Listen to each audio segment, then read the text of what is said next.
अस्सलाम वालेकुम नाजरीन, उम्मीद है सारे देखने वाले सजन खैर खरीयत नल होसन।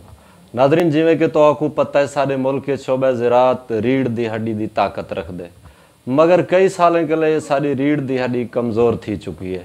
इंदी आखिर वजह क्या है? किसान बदहाली का शिकार क्यों है? उन्हें फसलां क्यों नहीं पे थी? इंदी क्या वजूहत है? असा सोचे इंदे उत्ते ही गाल मुहाड़ करूँ ताकि सारे किसान भिरावें को भी पता चले। और असा एक ऐसा शख्स तलाश कीते जरा शोबा ज़राअत खुद ज़मींदार भी है और अरसा 20 साल कलू पेस्टिसाइड का कम भी करेंदन, कंपनी का कम भी करेंदन, जेको वसी पैमाने दो आख्या वजे तजर्बा ते गाल गलत ना होसी। खुद भी ज़िम्मेदार हैं, इंदो तो काफ़ी सारी रिसर्च भी रखते हैं और पेस्टिसाइड का कारोबार भी है। यकीन उन्हें किसाने नाल भी वास्ता है और जेरे मसले मसाइल किसाने को पेश आंदन, फसलां नहीं थी किसाने को नुकसान चावना पौंदे ते वो वसी एक तजर्बा रख दें। तो ही वजह के लिए अज असा उन्हें नाल गाल मुहाड़ करे सू ताकि किसाने को भी पता चल सके जो क्या मसले मसाइल हैं। अज सारे नाल प्यारे दोस्त प्यारे सज्जन राणा मोहम्मद तारिक मौजूद हैं, जिंदा राणा एग्रो के नाम दे माना इमदानी दे विच दुकान भी है। तो उथा काफ़ी सारे मतलब लोग किसान इतना आंदे भी हैं क्योंकि उन्हें एक अपना एतमाद है जिंदी वजह के लिए लोग आंदे भी हैं। तो अज अस उन्हें गाल करे सूँ कि पिछले कई साल के लिए किसान बदहाली का शिकार क्यों है। पहले मैं उन्हें को शुक्रिया उन्हें आदा करे उन्हें सबको टाइम दीते। अस्सलाम वालेकुम राणा साहब। वालेकुम अस्सलाम वरहमतुल्लाहि व बरकात और तमाम दोस्तों को सलाम थी सारा। अच्छा राणा साहब, तुसा ये दसे सो पिछले कई सालों के लिए शोबा ज़राअत बदहाली का शिकार थी चुके, किसान शुदा काफ़ी मुतासिर थे। कपाह की फसल की अगर गाल की वजे तो कपाह की फसल नहीं थी, इंदी क्या वजह है? तारिक भाई बड़ा अहम मौजू चाहते हुए कपाह की फसल तबाह करने दे मेरे ख्याल ब्रीडर का काम है क्योंकि बीज सागू ठीक नहीं मिलता पाया। सारे कने जो बीज खसिया ने वो नॉन बीटी हा, वो कीड़े लगते हैं उनको वाला सागू आखे ने मिली कीड़े कने महफूज और सिर्फ इनको सकिंग पेस्ट लग सी मक्खी और हूँ मक्खी और फंगस 9वें महीने च आके सारी फसल बिल्कुल ख़त्म थी वेंदी है, जिंदी वजह कने किसान अपनी औसत पैदावार नहीं चा सकता जितना उनका खर्चा होंगे।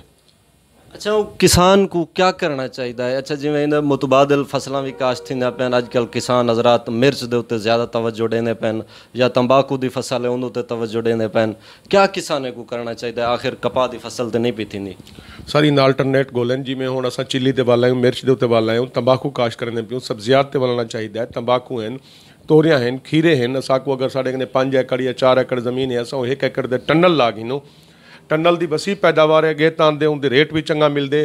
थोम है, टमाटर हैं और बहुत सारा भिंडियाँ हैं, बहुत सारी चीज़ें। ज़रूरी नहीं कि साढ़े जट जो आदन यार घर द काठियाँ थी पाँदन। मेरा भाई खर्चा थी ने 30,000 रुपया एकड़ का, 15,000 रुपया बीघा, तो औसत निकलती उनके 4,000 रुपया बीघा। इन तो अस रोल वेसूँ, लिहाजा साकू मिर्चियां वाले पासे यानी कि मल्टी क्रॉप वाले पासे बनना चाहिए। मिर्च है, सब्जियात हैं, वसल हैं, थोम है और बहुत सारी चीज़ें हैं। अच्छा, जिमें कि वड्डा किसान तो अपनी जाते रह गया, लेकिन छोटे किसान को क्या मशवरा देसूँ को क्या करना चाहिए? जी बिल्कुल, मैं उनको आखसा कि वो कपाह कने जड़ा ना बिल्कुल हाथ धो बैठूँ।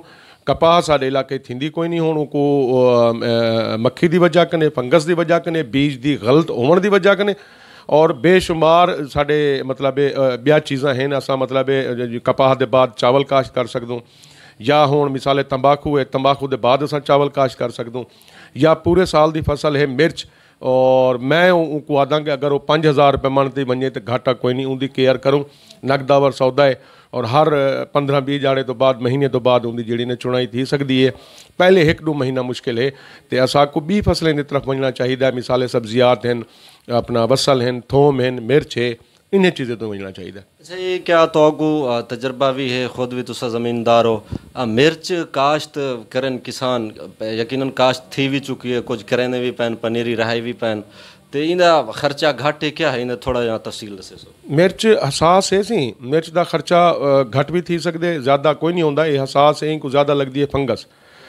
खाद पानी अपनी जात देते हैं, उनको एनर्जी उनको ताकत देने वास्ते ज़रूर साकू देनी चाहिए, लेकिन हर दूजे तीजे पानी के बाद साकू इन फंजीसाइड अप्लाई करनी चाहिए। वो बेशक सस्ती होए, थायोफिनेट मिथाइल है, मिनकोजेब मिटलाक्स है या टूबिकोनाजोल है या डायकिनाफिनाजोल है या मतलब ब्या हैं डायमेथोमार से पैराक्लस्ट्रोबन हैं, ये चीज़ा साकू अप्लाई करना चाहिए। और अस कोशिश करूँ ਜਿਹੜੀ ਉਹਦੀ ਬੁਨਿਆਦ ਹੈ ਕਿ ਅਸਾਂ ਉਸ ਜ਼ਮੀਨ को इंतहा दर्जे नरम करूँ, उनका पानी 5-4 घंटे पहले लाऊं, जिले उनका सेबा उनका पानी वो चढ़ वजे वो पानी दे भी उत्ते मन के असां रहूँ।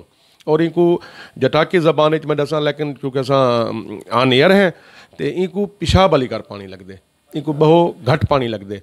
और हसास प्रोडक्ट है, इनकी अहम ज़रूरत जो ना फंगस की फंजीसाइड आदूँ, फंगस आ गिनू, रत्ती आ गिनू, मूँह सड़ी आ गिनू, मुरझाओ आ गिनू। ये अक्सर तुसां डिठा उसी अपनी फील्ड गिरदो नवाज जड़ियाँ काश्त हैं मिर्चां, उन्हें बूटे सुक गए, कनाल सुक गई है, विघा सुक गए, और रीज़न ये होई। ठीक। अच्छा राणा साहब, ये गंदम की काश्त थी पे कि दूजा तीजा पानी भी लगा पाए, कुछ शिकायत हैं, कुछ बीमारियां लग जा पैन गंदम को या घास वगैरह, ई हवाले नाल क्या आखसो किसान क्या करें? एक तो साल सर मौसमी हालात जोड़े थोड़े सामने रह गए, बारिश ना होने की वजह कने मौसम इंतहा खुश्क रह गए, ज़्यादा सर्दी नहीं पोई, टिलर नहीं बन सके। और कुछ जट्टे होने तक जरा ना होने तक अज भी मेरी दुकान तो दवाई गई है तो जमीन वो अपना जी गंदम है वो तिली मरे नहीं पी, वो टिलर नहीं बनाए। टिलर तो मकसद है अपने बच्चे नहीं बनाए। दूजा 2018 का जोड़ा मेरा तजर्बा है, रत्ती लगे या ना लगे साकू फंजीसाइड अप्लाई करनी चाहिए है। वो ना होवे कि फंजीसाइड की कीमत है अद्धा मन, और अगर फंगस लग गई, रत्ती लग गई तो साडा तकरीबन 10 मन का नुकसान थी वैसी। मतलब किसान पहले ही इंदा हल कट गया। फरवरी के शुरू के उन्हें को जोड़ा ना अपना एक्टिबियान और योलोजोमर या रेडी सुपर का स्प्रे करना चाहिए। असा गारंटी देनू बिल्कुल बा आवाज़ बुलंद आदा पाया, मैं उनकी गारंटी देना। बेजिन रत्ती के खिलाफ बेहतरीन हथियार है। तंबाकू की फसल भी इंदे उत्ते तुसा क्या गाल करे सो, काफ़ी सारे लोग काश्त करेंदे पैन तंबाकू? जी बिल्कुल, जिन्हें लोग तंबाकू काश्त कर गए भाईजान, हुण सर्दी की वजह कने जो ना पत्तर सुंगड़ते पैन। मैं अगर तुसा दिखाल सकदो तो जिमें ये लहरां बनदे ना, ये यानी साडा एक चम बुढ़ा थी वेंदे ये ई वाली कर ते या थोड़ा पीला थी ना पैदे उनते ते जितना जल्दी थी सकते मिनकोजेब मिटलाक्स वो केमिकल है, वो ज़हर है, वो और नाल एक्टिबियान या एमिनो एसिड कोई भी वो अप्लाई करन, पानी घट लावें। और यूरिया कहीं भी एकड़ बोरी ना दियो। यूरिया तुसा 12.5 किलो पर बीघा 4 बीघे 2 एकड़े दे विच बोरी दियो। जितना ज़्यादा थी सके अगर फास्फोरस इस्तेमाल करनी है तो वक्ती वक्ती इस्तेमाल करो।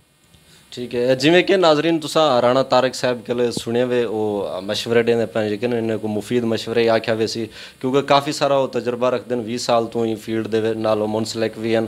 उन्हें किसाने को ये दसा है जो कपाह की फसल तो नामुमकिन थी चुकी है, सारे इलाके नहीं पी थी, तो किसाने को चाहिए दीगर सब्जियां, मिर्च, तंबाकू इन्हें फसलें उत्ते तवज्जो देवें ताकि वो लोग फ़ायदा भी चा सकन, छोटे किसान या वड्डे किसान भी हैं। तो आखिर मैं राणा साहब के लिए एक गुजारिश करे जो किसाने को मिर्च या तंबाकू या गंदम के हवाले नाल क्या पैगाम देसो, और इन्हें बीमारियों के लिए या सर्दी के मौसम के लिए बचने की तरह वो क्या एहतियात करें, क्या चीज़ों को लावनी चाहिए पानी के हवाले नाल, खाद के हवाले नाल? मैं जेडे साढ़े गंदम वाले जी सारी साल की रोज़ी है उनके वास्ते मैं अपने काश्तकार भिरावें को, जिमीदार भिरावें को रिक्वेस्ट करे सा जनवरी के एंड और फरवरी के शुरू के रेडी सुपर, योलोजोमर और एक्टिबियान या रेडी सुपर हो या योलोजोमर, इन्हें 2 दवाइयों एक दवाई नाल एक्टिबियान उनका अप्लाई कर देवें। और दूजी स्प्रे उनकी बंद करें जिले वो गब के होवे। और अगर पोटाश इस्तेमाल कर सकते हैं, नो डाउट वो जैका भी चेंज करेंगी और औसत वजन भी वधेनी है। जेडे तंबाकू वाले जिन्हें लोगों दिसंबर के शुरू के काश्त किए वो एमिनो एसिड और मिनकोजेब मिटलाक्स वो अप्लाई करें और यूरिया घट तो घट देवें, जितना थी सकते उनको रंबा मारें। और उनको जो आर्गेनिक मैटर जिमें आहल है या मसनूई आर्गेनिक मैटर जोड़ा वक्ती तौर के उत्ते जमीन साड़ी को चाहिए वो देना चाहिए। मिर्चें वाले चूँकि हुण काश्त करे सन या 15 फरवरी के बाद, उनके वास्ते मेरी आजाना और दरमंदाना अपील है जो वो अपनी ज़मीन को बेहतर अंदाज में तैयारी करें, उनको राजा चिज़ल अच्छे तरीके नाल, क्योंकि साल पूरा उनके हल नहीं लगना। उनके बाद उनके अंदर अप्लाई कर देवें, सीवी लगती है, नीमाटोड्स लगते हैं, और अपना फिप्रोनेल या कार्बेफेरॉन प्लस थिमेट जैको असा फारहेट थिमेट सडेनू या सुपर क्विक सडेनू वो अप्लाई कर देवें। और एकड़ बोरी DAP देवें नाल आर्गेनिक मैटर या ह्यूमिक एसिड उमले सट देवें। उनके बाद यूरिया घट तो घट अप्लाई करें। जिमें कि नाजरीन तुसा सुने अज का सारा मकसद ही हुई ताकि किसान भिरावें को भी इन चीज़ों का पता चल सके। काफ़ी अरसे के लिए किसान शोदे खसारे का शिकार हैं। अस सोचे एक कहीं सीनियर बंदे नाल ही होते गाल मुहाड़ करूँ। अज सा गुराना साहब ने टाइम दिता, यकीनन तो को ये मशवरे पसंद आए उसन, सारी वीडियो तो को पसंद आई उसी। सारे दोस्तों का शुक्रिया गिनसू इजाजत। तारक भाई जी मैं ऐड करे सा मेरी दुकान है जनाब राना एग्रो ट्रेडर के नाल और मैं सन 96 कने 96 कने ज़रात नाल मुंसलिक हाँ, खुद भी ज़रात करें और इन्हें महकमा ज़रात यानी कि अपना कंपनी नाल भी रह गया, मुलाजमत भी की, अज दुकानदारी भी है MCB बैंक नाल मन आमदानी साढ़े कने कोई चीज़ भी नहीं है। अगर वो असर नहीं दिख लेंदी असा उनके जवाबदार हूँ अज भी अगले जहान भी। जिमें कि नाजरीन तुसा सुनिया राणा साहब के लिए मैं तो पहले भी इंट्रो दसा गया जो वसी तजर्बा और एक बेहतरीन उन्होंने कारोबार है एतमाद दे नाल काफ़ी सारे किसान इथों मन आमदानी या आस पास दे लोग किसान इथा आंदन स्प्रे घिन वेंदन और मशवरे घिन वे यकीनन तुसा भी जितना दोस्त दे पे आ सकदो इथों मशवरे भी घिन सकदो और अपनी फसलें ने किते बेहतर और असर करने वाली स्प्रे भी और बारियात तरीके नाल इथों खरीद सकदो। देसो फिलहाल इजाजत शुक्रिया अल्लाह।